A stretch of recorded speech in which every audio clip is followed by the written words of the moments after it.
Badam! My face! Because, I don't know, it's motion, and that's more interesting than static images. I could learn how to do slides.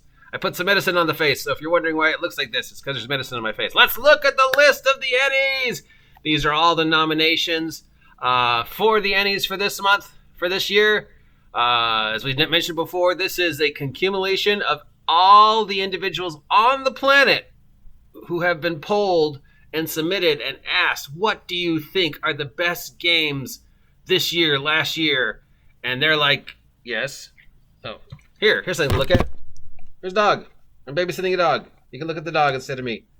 And they're saying, say hi, dog. And they're saying, okay, these are the best games in the world that aren't D&D. You know what isn't on here? Not a single Wizards of the Coast product. Yeah, dog. All right. Let's start with the biggie. Product of the year. So, of all the hundreds of thousands of role-playing games, these are the ones that rise to the top of the best of the best. Now, some people are going to say, well, some of these are just virtue signaling, or it's a matter of popularity. But really, if it was a popularity contest, wouldn't more Wizards of the Coast product be on here? Because, you know, they are the most popular. All right, product of the year, Call of Cthulhu. 7th edition. Is once again Call of Cthulhu. Now, yes, Call of Cthulhu is not a product that came out this year, but there has been a recent edition that came out, and obviously Call of Cthulhu is still considered worldwide one of the best role-playing games there is. We have Colostle, a solo RPG adventure. Dune, Adventures in the Imperium from Modifius. Congratulations, Modifius. Jinghasi, Blood in the Banquet Hall. Odd Jobs, Putrescent Regent from Exalted Funeral Press, a OSR Mork board game nominated for Product of the Year. Root, the RPG from Magpie Games. The Troubleshooters from Helmgast. Thirsty Sword Lesbians from Evil Hat Productions. That's the one everybody's going to say was the Virtue nominee. And Uncaged Goddesses.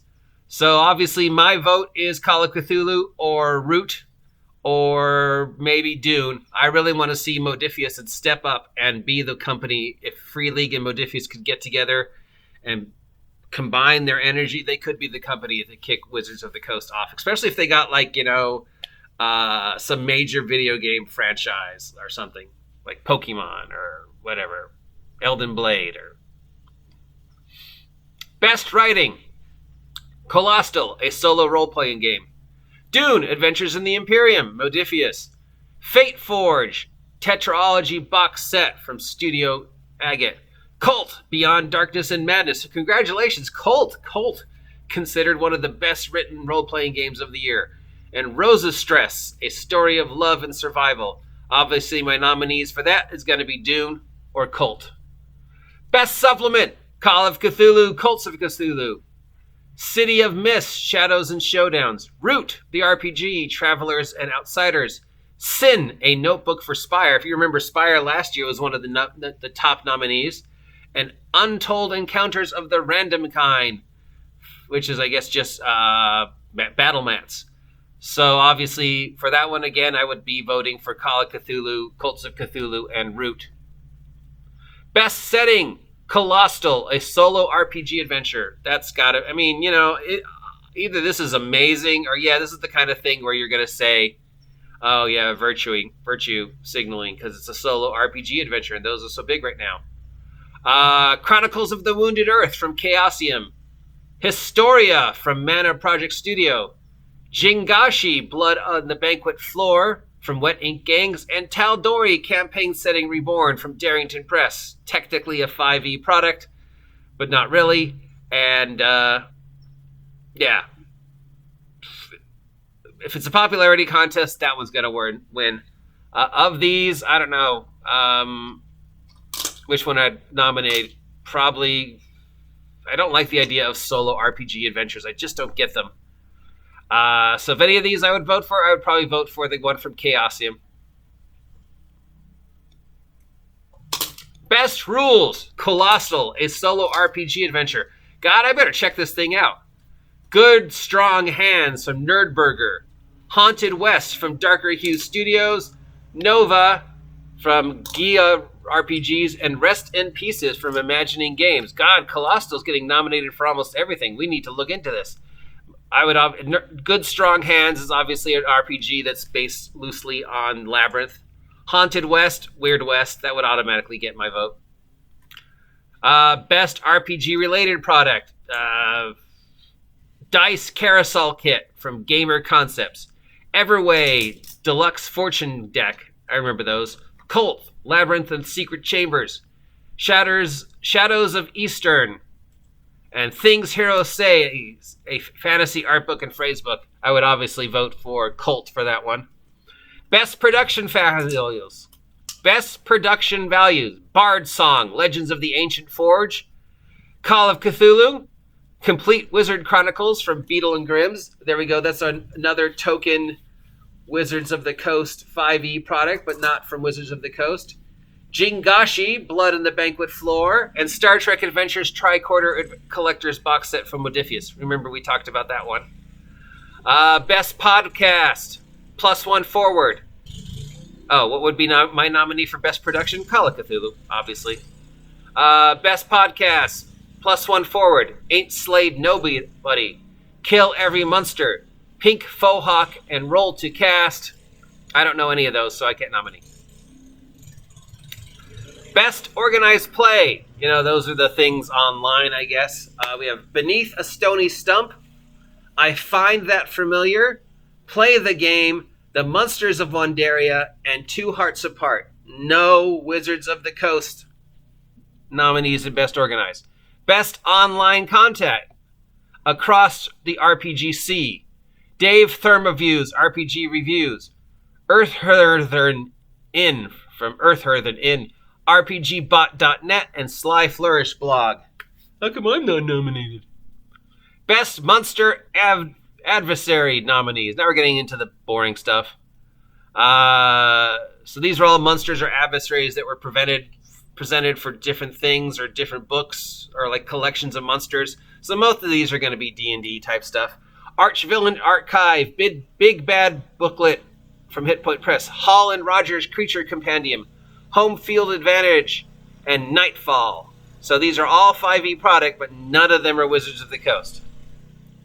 Best Layout, Octung Cthulhu from Modiphius, Delta Green from Arc Dream Publishing, Nova from Gia RPG, Pubescent Regent from Exalted Funeral, and Void Heart Symphony from Rowan, Rook, and Descartes. Obviously, again, Octung Cthulhu or Delta Green would get my nominees. Best Game. How is Best Game different than Best Product? I don't know. But Best Game of the Year nominees are... Ready. This is one you've been waiting for. Colostle, a solo RPG adventure by Nick Angel. We got to look into this. Root, the RPG. The Troubleshooters. Thirsty Sword Lesbians. And Wise Woman. Notice what's not anywhere on the list? Dungeons & Dragons. No nominee for Dungeons & Dragons for Best Game. Instead, this Colostle. All right, let's hit this lead. What is Colostle? Colostle is a solo RPG rulebook that allows you to play a single-player adventure campaign through the impossible, incredible world of Colostle. Unlike multiplayer tabletop RPGs, a solo RPG is one you play on your own. How is this getting so many nominees? It's just another solo RPG journaling card drawing, but it's inspired by, because it's inspired by Adventure Time. So I guess it's getting that Adventure Time vibe. It's got a very Adventure Time, Steven Universe type of look to it. So really, I would be disappointed if this won, but considering how many nominees it's got, it's going to win some. But I'm sorry, I just don't get solo RPG adventures. Those are creative writing projects. Best Free Game, Old Sanguine, a Vampire the Masquerade. Champions Begins from Heroes Game. Extraction from Demon Naughty Word Cleveland, 1996. Okay, that wins just for the name. The 2021 Level 1 Anthology. And Worlds Beyond the Infernal Breach. I'd have to give it to Extraction from Demon Naughty World Cleveland, 1996, simply for the name. That would get my vote. Best Family Game, Babes in the Wood, Cold, Good Strong Hand, Laser Ponies, Questling, and Wander Home. Wander Home would get my nominee. Wander Home's amazing. Best Electronic Book, best cartography, best art cover, best aid, best adventure. Extraction from the Demon Naughty Word Cleveland, Hark, Says the Frog Magus, Odd Job, The Troubleshooters U-Boat Mystery, and Uncaged Goddesses. Best adventure, I would give it to Extraction from the Demon Naughty Word Cleveland 1996, simply for the name. And then the judges' spotlight winners are Dwellings by Seb Pines, Stack of Goblins by James Milton, Shanty Hunters by Tristan Zimmerman, Kobold Guides to Monsters by Monty Cook, and Wickedness by M. Vaselik. So the best of the best of the best. These are the spotlight games, the ones that the judges have went, these stand out. No nominees for Wizards of the Coast. Nothing from Free League this year. Interesting. Kind of sad. But a lot of love for Call of Cthulhu. So either Call of Cthulhu has got something new coming out, or just finally people are realizing this is one of the best role-playing games in the world. Also, a lot of love for this Colostle, the role-playing game. And I just don't get it. How